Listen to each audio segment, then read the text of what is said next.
الحمد لله رب العالمين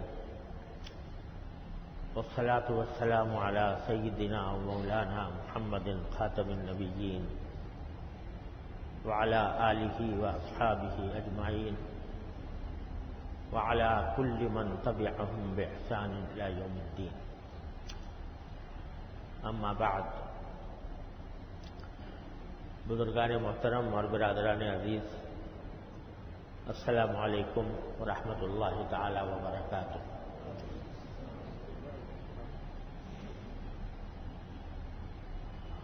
آج سے کئی مہینے پہلے میرے سفر اور بیماریوں کا سلسلہ چلتا رہا، اس کی وجہ سے حاضری کم رہی، لیکن اس سے پہلے میں نے سلسلہ شروع کیا ہوا تھا پارہ عم کی سورتوں کی تفسیر کی، اور الحمدللہ سورہ قل اعوذ برب الناس سے لے کر سورہ انشقاق تک، سورہ اذا السماء انشقت تک کا بیان پچھلے دنوں ہو چکا ہے، لیکن سورہ اذا السماء انشقت کی آخری آیتیں کچھ باقی رہ گئی، تو آج اس وقت بھی کم ہے، تھوڑا سا خلاصہ ان آخری آیتوں کا ذکر کرنا چاہتا ہوں۔ جب یہ سورت شروع ہوئی تھی تو میں نے یہ عرض کیا تھا کہ اس پوری سورت میں اللہ تبارک و تعالی نے انسان کو اس بات کی طرف متوجہ فرمایا ہے کہ اس کی پوری زندگی حالات کے انقلاب اور تغیرات پر مبنی ہے، اور انسان خود اپنی زندگی میں اپنی روزی کمانے کے لیے یا دوسرے اپنی مقاصد کو حاصل کرنے کے لیے طرح طرح کی مشقتیں اٹھاتا ہے۔ انک کادح الی ربک کدحا فملاقیہ، یا ایھا الانسان کہہ کر اللہ تعالیٰ نے انسان کو خطاب کیا تھا کہ تم زندگی بھر مشقتیں اٹھاتے رہو، کبھی روزی کمانے کی مشقت ہے، کبھی تجارت کی مشقت ہے، کبھی ملازمت کی مشقت ہے، کبھی کاشتکاری کی مشقت ہے، پھر اس میں کبھی بیماریاں آ گئی تو اس کی مشقت ہے، کبھی اپنے رشتہ داروں کے ساتھ معاملات پیش آئے تو اس میں مشقت ہے۔ مشقتوں ہی مشقتوں سے انسان گزرتا رہتا ہے یہاں تک کہ قبر تک پہنچ جاتا ہے۔ تو بتلانا یہ مقصود تھا کہ مشقتیں تو ہر انسان کو اٹھانی ہیں، چاہے وہ مسلمان ہو یا غیر مسلم ہو، کافر ہو، وہ نیک آدمی ہو یا بدکار ہو، مشقتیں تو اس کو جھیلنی ہے ہر حالت میں۔ اب ایک صورت یہ ہے کہ مشقتیں بھی جھیلے اور مرنے کے بعد دوزخ میں بھی جائے، والعیاذ باللہ، اور ایک صورت یہ ہے کہ مشقت جھیلے، اس کام کے لیے جھیلے کہ میں اپنے اللہ کی مرضی کے مطابق زندگی گزاروں، تاکہ مرنے کے بعد جو زندگی آنے والی ہے اس میں اللہ تبارک و تعالیٰ مجھ سے راضی ہو کر مجھے جنت عطا فرمائے۔ بنیادی اس سورت کا موضوع یہ ہے، اور پھر اس میں انجام بتایا تھا کہ اگر مشقتیں اللہ کے لیے اور اللہ کے رسول صلی اللہ علیہ وسلم کی تعلیمات پر عمل کرنے کے لیے اٹھائی ہیں، نماز 5 نمازوں کی پابندی بھی ایک مشقت ہے لیکن اللہ کے لیے کر رہا ہے، زکوٰۃ دینا بھی ایک مشقت ہے مگر اللہ کے لیے کر رہا ہے، اور جتنی مشقتیں اللہ تبارک و تعالیٰ کی خاطر بندہ اٹھاتا ہے تو اس کا انجام بہتر ہوتا ہے. اس کا انجام یہ ہے کہ فَأَمَّا مَنْ أُوتِيَ كِتَابَهُ بِيَمِينِهِ فَسَوْفَ يُحَاسَبُ حِسَابًا يَسِيرًا. اس کا انجام یہ ہوگا کہ اس کا نامہ اعمال اس کے دائیں ہاتھ میں دیا جائے گا، اور دائیں ہاتھ میں دینے کے بعد اس سے حساب تو ہوگا اکثر و بیشتر کا، لیکن حساب بھی آسان ہوگا. اور میں نے اس وقت حضرت عائشہ کی حدیث سنائی تھی کہ رسول کریم صلی اللہ علیہ وسلم نے فرمایا کہ آسان حساب کا مطلب یہ ہے، آسان حساب کا مطلب یہ ہے کہ بس ایک پیشی ہو جائے گی اللہ تعالیٰ کی بارگاہ میں. چلو بھائی، کیا کیا تھا تم نے؟ سامنے تمہارے نام آیا، مال ہے تمہارے ہاتھ میں ہے، کیا کیا تھا؟ بس ایک پیشی ہوگی، اور پیشی ہو کر اللہ تعالیٰ نے کہا جاؤ جنت میں چلے جاؤ. فَسَوْفَ يُحَاسَبُ حِسَابًا يَسِيرًا. اور اسی میں یہ فرمایا وَمَنْ نُوقِشَ فَقَدْ عُذِّبَ. اگر مین میخ نکال لی گئی، اگر یعنی حساب کے اندر سختی کر دی گئی، سوال جواب ہو گئے یہ کیوں کیا تھا، یہ کیوں کیا تھا، یہ کیوں کیا تھا، تو پھر عذاب میں جانا یقینی ہے. لیکن اللہ تبارک و تعالیٰ اپنے فضل و کرم سے ایسے لوگوں کا جو اللہ کے لیے مشقت اٹھاتے ہیں حساب کو آسان کر دیں گے. ایک پیشی ہوگی اور گزر جائے گی. اور کچھ ایسے بھی ہوں گے جو بے حساب داخل ہو جائیں، حساب ہی نہیں لیا جائے گا. حدیث میں رسول کریم صلی اللہ علیہ وسلم نے فرمایا 70,000 انسان ایسے ہوں گے جن کو بلا حساب جنت میں داخل کر دیا جائے گا. اور ان 70,000 میں سے ہر ایک کے ساتھ 70,000، تو 70,000 کو 70,000 سے ضرب دو تو جو نتیجہ آئے گا اتنے لوگ بے حساب جنت میں چلے جائیں. یہ اللہ تعالیٰ کا کرم. لیکن جن کا حساب ہوگا مسلمانوں کا، مومنوں کا، اچھے کام کرنے والوں کا آسانی سے ہوگا. وَأَمَّا مَنْ أُوتِيَ كِتَابَهُ وَرَاءَ ظَهْرِهِ. جس کا حساب اعمال نامہ اس کی پشت کی طرف سے دیا جائے گا. اگر پشت کی طرف سے دیا گیا ہے بائیں ہاتھ میں تو اس کے معنی یہ کہ بس اس کے لیے دوزخ ہی دوزخ ہے. کافروں کا نامہ اعمال ان کے پشت کی طرف سے بائیں ہاتھ میں دیا جائے. اور بعض روایات سے معلوم ہوتا ہے کہ جو لوگ مسلمان تو تھے مگر مسلمان ہونے کے باوجود دین کے اوپر عمل نہیں کرتے اور اللہ تعالی کے خاطر مشقتیں نہیں اٹھاتے تھے، تو ان کا نام اعمال پیچھے سے دائیں ہاتھ میں دیا جائے گا، پشتی کی طرف سے دیا جائے گا. اچھے نیک لوگوں کو تو سامنے سے دائیں ہاتھ میں لا کر دے دیا جائے گا، اور جو برے عمل کرنے والے ہیں اگرچہ مسلمان ہیں تو ان کا نام اعمال پشت کی طرف سے دائیں ہاتھ میں دیا جائے گا. جس کا مطلب یہ ہے کہ ہے تو مسلمان مگر زندگی اس نے اللہ کی مرضی کے مطابق نہیں گزاری. پھر اس کا باقاعدہ حساب ہوگا لمبا چوڑا، اور حساب ہونے کے بعد جو اس نے گناہ کے کام کیے ہیں ان کی سزا میں اس کو جہنم میں ڈالا جائے گا. یہ اور بات ہے کہ ان اعمال کی سزا بھگتنے کے بعد ایمان کی بدولت اس کو واپس پھر اللہ تعالیٰ جنت میں بھیج دے. لیکن جہنم کا عذاب تو ایک لمحے کا عذاب بھی انسان کے لیے قابل برداشت نہیں ہے. اللہ بچائے. تو چنانچہ جس کا نام اعمال پیچھے سے دیا جائے گا تو قرآن کہتا ہے وَسَوْفَ يَدْعُو ثُبُورًا وَيَصْلَىٰ سَعِيرًا. وہ اس وقت موت کو پکارے گا، کاش مجھے موت آ جائے، کاش مجھے موت آ جائے. وَيَصْلَىٰ سَعِيرًا، اور دہکتی ہوئی آگ میں داخل ہوگا. فَسَوْفَ يَدْعُو ثُبُورًا وَيَصْلَىٰ سَعِيرًا. انہ کان فی اہلہ مسرورا، وہ جب دنیا میں تھا اپنے گھر والوں کے ساتھ تو بڑا خوش خوش رہا کرتا تھا. میں نے بہت پیسے کما لیے، چاہے حرام طریقے سے کما لیے، میں نے بنگلے بنا لیے، میں نے کاریں رکھ لی، میں نے مزے اڑا لیے، بڑا خوش تھا اپنے گھر والوں کے ساتھ. لیکن یہاں آنے کے بعد وہ اپنی موت کو پکارے گا کہ کاش مجھے موت آ جاتی اور مجھے یہ دن دیکھنا نہ پڑتا.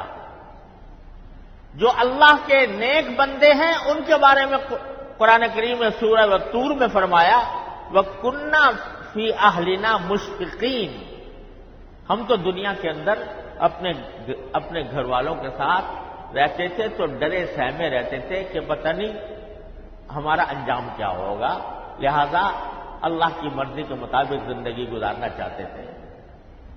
لیکن یہ لوگ چاہے وہ کافر ہوں اور چاہے بدعمل مسلمان ہوں، وہ اپنے گھروں میں بڑی خوشی کی زندگی گزار رہے تھے.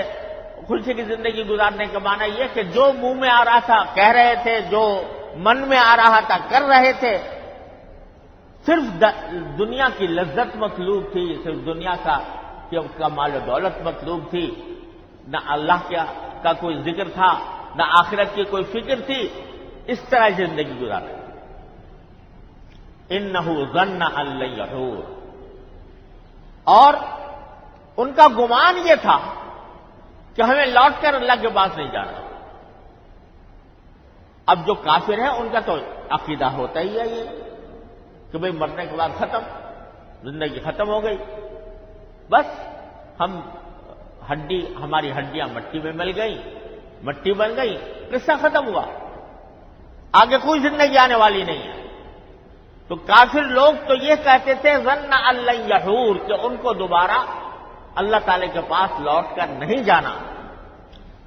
اور جو مسلمان تھے وہ چاہے انہوں نے کلمہ پڑھ لیا ہو اور چاہے انہوں نے زبان سے اقرار کر لیا ہو کہ میں آمنت باللہ و ملائکتی و کتبی و رسولی والیوم الآخر، یعنی آخرت پر بھی ایمان لے آئے تھے، لیکن اس آخرت کا دھیان نہیں تھا. دماغ میں یہ تھا کہ پتہ نہیں وہ آئے گی کہ نہیں آئے گی، الیاذ باللہ. انہ ظن ان لن یحور، بلا، قرآن کہتا ہے بلا ان ربہ کان بہ بصیرا. کیوں نہیں لوٹ کے آؤ گے ہمارے پاس؟ ارے تمہارا پروردگار ہے جس نے تمہیں پالا ہے، جس نے تمہیں پیدا کیا، جس نے تمہاری پرورش کی، وہ تمہارے ہر کام کو اچھی طرح دیکھ رہا تھا. تم کیا کر رہے ہو؟ تمہاری کوئی نقل و حرکت، کوئی تمہاری نشست و برخاست، تمہارا کوئی قول و فعل اللہ تعالیٰ کے علم سے اور اس کی خبر سے باہر نہیں. یہاں تک کہ انہ علیم بذات الصدور، وہ سینے میں اور دل میں اٹھنے والے خیالات اور جذبات سے بھی واقف ہے.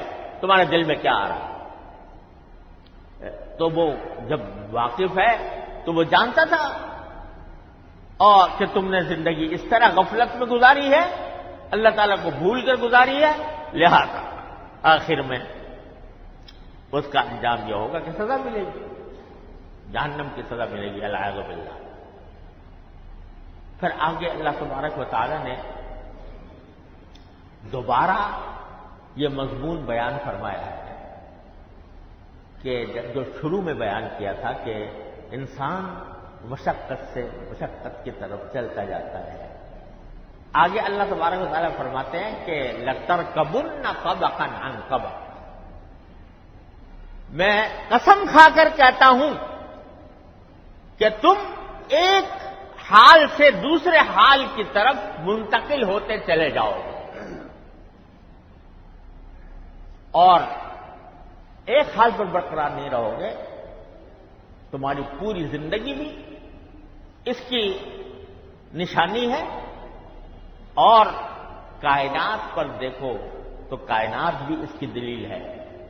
فرمایا فلا اقسم بالشفق، سب سے پہلے میں قسم کھاتا ہوں شفق. شفق کیا؟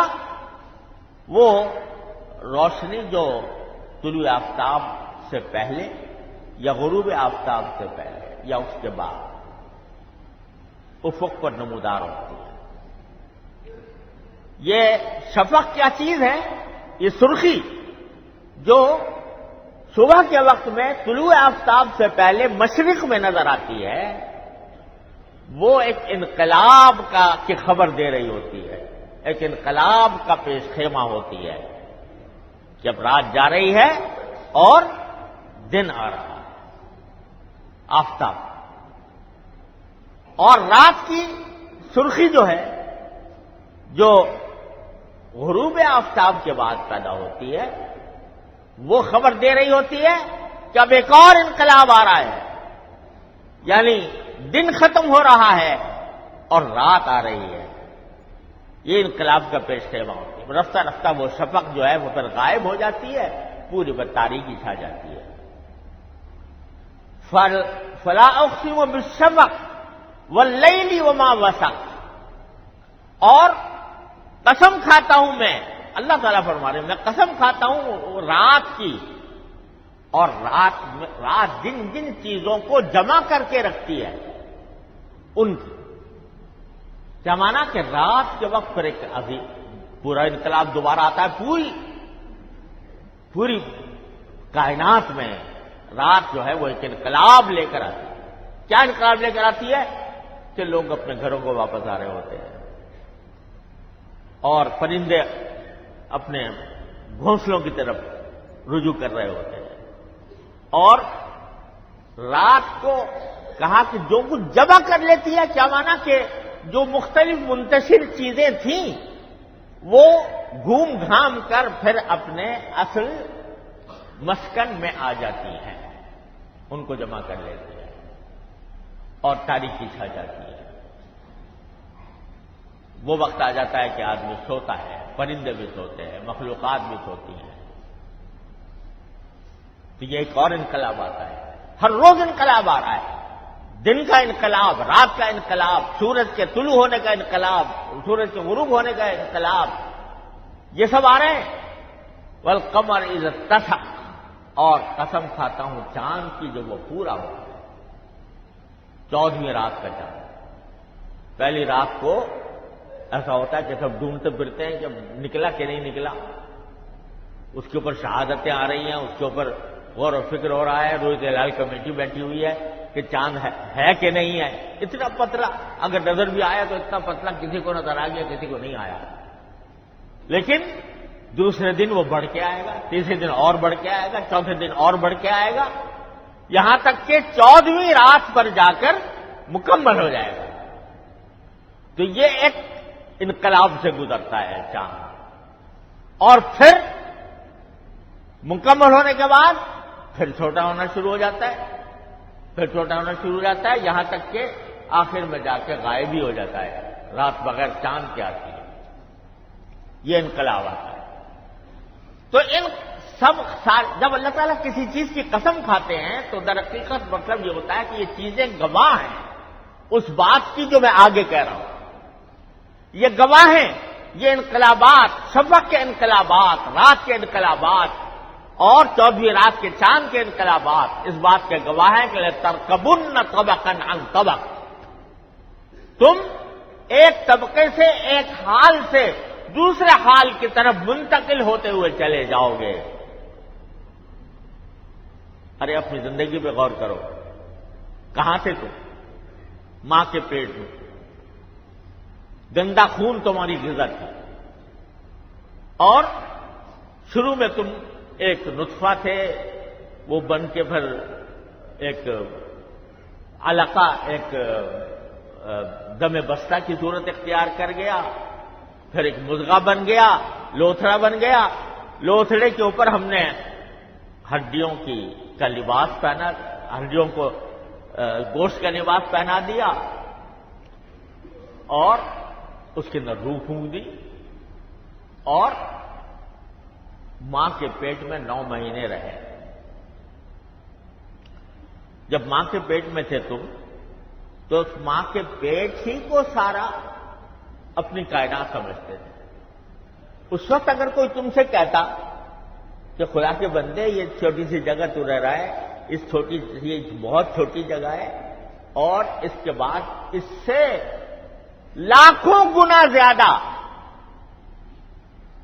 دنیا آنے والی ہے، اگر تم سے اس وقت کوئی کہتا تو کبھی تمہیں یقین نہیں آنا تھا، کیونکہ تمہاری کائنات اور تمہاری سوچ، تمہاری فکر اسی حد تک محدود تھی، اور اسی کے تم عادی بن گئے تھے، اسی غذا کے عادی بن گئے تھے، خون کی غذا کے عادی بن چکے تھے۔ ہمارے والد صاحب رحمۃ اللہ علیہ فرمایا کرتے تھے کہ یہاں تک کہ اسی کو اپنا وطن سمجھ لیا، ماں کے پیٹ کو اپنا وطن سمجھ لیا، اور جب وہاں سے باہر آئے تو وطن کی یاد میں روتے ہوئے آئے۔ جب بچہ آتا ہے تو روتا ہوا نکلتا ہے، تو وہ گویا اپنے اس وطن کو یاد کر رہا ہوتا ہے جہاں سے نکلا تھا، کہ میرا ایک چھوٹا سا وطن تھا اور اس کو میں چھوڑ کے باہر آ گیا۔ وہاں پہنچ کے اب ایک نئی دنیا نظر آئی، معلوم ہوا کہ یہ تو میرا ماں کا پیٹ تو بہت ہی چھوٹی چیز تھی، میں جس کمرے میں رہ رہا ہوں وہ اس سے 10 گنا بڑا ہے، اسی کو کائنات سمجھا۔ وہاں سے باہر نکلے تو پتا چلا کہ نہیں، اور بھی ہے دنیا، اور ساری دنیا کا کہ جب بڑے ہوتے چلے گئے تو رفتہ رفتہ رفتہ رفتہ اب اس تمہارا دھیان اور تمہارا شوق جو ہے وہ کھیل کود میں لگ گیا۔ کوئی چھوٹا سا کھلونا لا کے تمہیں دے دے تو تمہاری خوشی کی انتہا نہیں ہوتی تھی۔ جوان ہو گئے، انقلاب آیا، اب ان کھلونوں پہ ہنسی آتی ہے کہ نہیں؟ بڑے ہونے کے بعد کہ ہم کن کھلونوں سے کھیل رہے تھے اور کن کو اپنی ساری کائنات سمجھے ہوئے تھے، وہ بڑے ہو کر ذرا بڑے ہو جاتے ہو تو بڑے ہونے کے بعد اب ان بچوں پہ ہنستے ہو کہ دیکھو کیسے کھلونوں سے کھیل رہے ہیں، کیسے بیوقوف ہے کہ کھلونوں سے کھیل رہے ہیں، ان کی کوئی حقیقت ہی نہیں۔ جوانی میں جاتے ہیں، اب جوانی میں آپ کی تمنائیں، آپ کی آرزوئیں، آپ کی خواہشات، آپ کی محبوب چیزیں بدل جاتی ہیں۔ تو قرآن کریم نے بھی اس کا ذکر کیا، انما الحیاۃ الدنیا لہو ولعب وزینۃ۔ پہلا مرحلہ تو آتا ہے لہو و لعب کا، کھیل کود کا۔ جب ذرا بڑے ہوئے، جوانی آنی شروع ہوئی تو اب شوق ہو گیا زینت کا، اچھے کپڑے پہنوں، اچھا لباس پہنوں، لوگ دیکھ کے معلوم ہو کہ بھئی یہ بڑا اچھا لگ رہا ہے، خوبصورت لگ رہا ہے، خوبصورتی کی طرف دھیان ہے، زینت۔ اور آگے بڑھے وتفاخر بینکم، اب آگے جو ہے اب زینت سے زیادہ، جب ذرا ادھیڑ عمر کو پہنچے تو اب زینت سے زیادہ فکر اس بات کی ہو گئی کہ یار دولت اکٹھا کرو، مال بناؤ، اور مال بنا کر ایک دوسرے سے آگے بڑھنے کی کوشش کرو۔ وہ کہا کہ میرے پاس ایک بنگلہ ہے، تیرے پاس دوسرے کے پاس ایک بنگلہ ہے، میرے پاس 2 بنگلے ہیں، اس کے پاس 1 لاکھ ہے، میرے پاس 2 لاکھ۔ تفاخر بینکم فی الاموال والاولاد، کہ میرے بچے اتنے ہیں، میرے مال اتنا ہے، اور اسی میں فخر کرنے میں مزہ آ رہا ہے، جائیدادیں بنانے میں مزہ آ رہا ہے۔ اور تفاخر بینکم وتکاثر فی الاموال والاولاد، وہ پہنچ جاتا، یہاں تک کہ جب بڑھاپا آ جاتا ہے، مرنے کے قریب انسان پہنچ جاتا ہے تو یہ سب چیزیں بے حقیقت نظر آنے لگتی ہیں۔